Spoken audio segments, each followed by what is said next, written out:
up, guys? Time to show off another build. This one, kind of cool. It's another screen printed Porsche style. And a couple things that are a little different than this one than the other ones that you've seen. This is done actually in a 280 case. The 280 case kind of looks like a mix of a 160, and then it's got the kickouts over here of like a 120 case or a 110.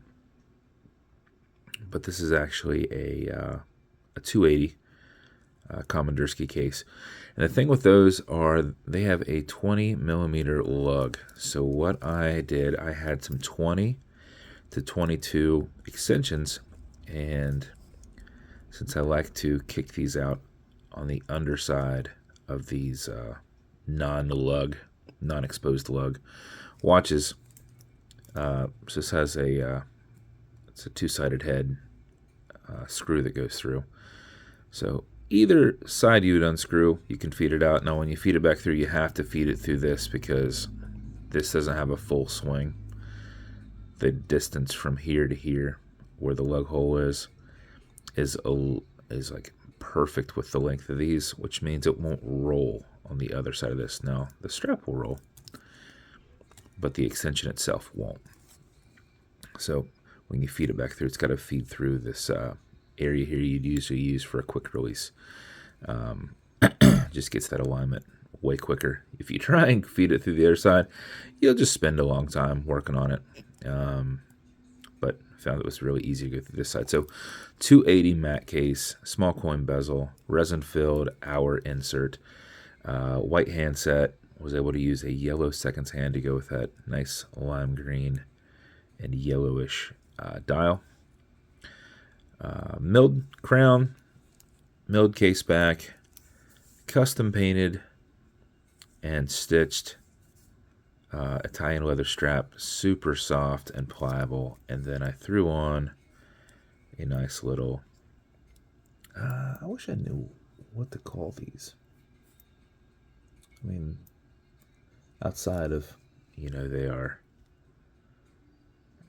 laser engraved, and then looks like acrylic paint back filled, because I have these in silver and I have them in black.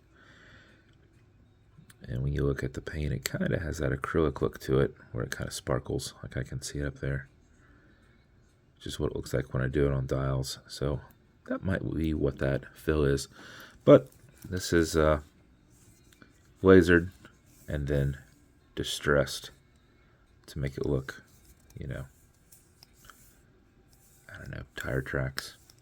A little more distressing on there. But that is the dial. That is the build. I think it came out pretty awesome. Automatic and mechanical, as they all are. Bezel on this will turn left. It'll turn right. These are a tension ring bezel. They are just tight on there, so you can turn them left, you can turn them right. They won't move without you helping move them, so they won't slip. Automatic mechanical, you got a rotor in the back that as you're moving, that's moving too and keeping your time. But before you put it on, or if you're not going to be very active, you want to wind it just a little bit before you put it on to make sure that as you're moving about, you are keeping time. And how you do that is you back the crown off the threads until you hear it and feel it clicking. You'll also notice you got a little bit of play because you were off that crown tube. You can wind, and a wind is a turn away from you, clockwise as you're looking at it. Counterclockwise is coming back towards you, and it won't wind it at that point, but you can go back and forth, kind of like if you're working with a ratchet. And it puts that wind to the mainspring. 4 or 5 seconds of this mixed with your rotor movement will keep your time through the day. But if you know you're going to be at a desk all day, driving all day, you want to make sure that it doesn't die on you at some point, just sit here and do it for a little while longer. You cannot overwind it. It has a slipping mechanism, so once it's wound up, it just does not take any more input. Once you're happy with your winding, you're going to pull it to the one and only click, and you can now set your time. It does not have a hacking movement, so it's going to keep going. You'll also notice you've got a wobble crown. This deflects lateral pressure from going into the stem and into the movement, so while you're pushing and prying on it, you're not putting any adverse pressures on anything.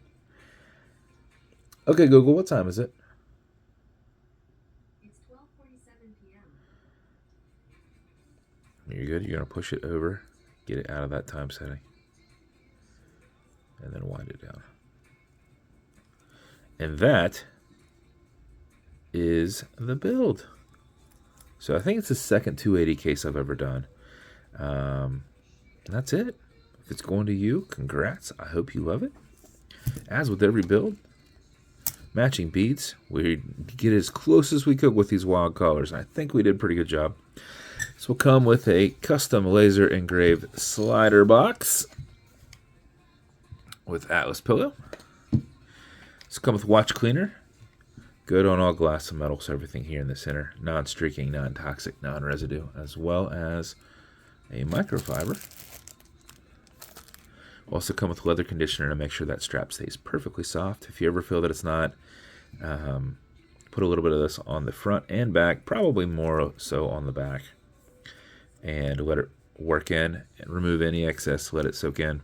And then lastly, some fine scratch remover. This is Novus 2 from Amazon, just repackaged. It's like poly watch, and it's for your acrylic glass because you can scratch that. If you do, put a tiny bit of this on it and buff it out using your color matching microfiber.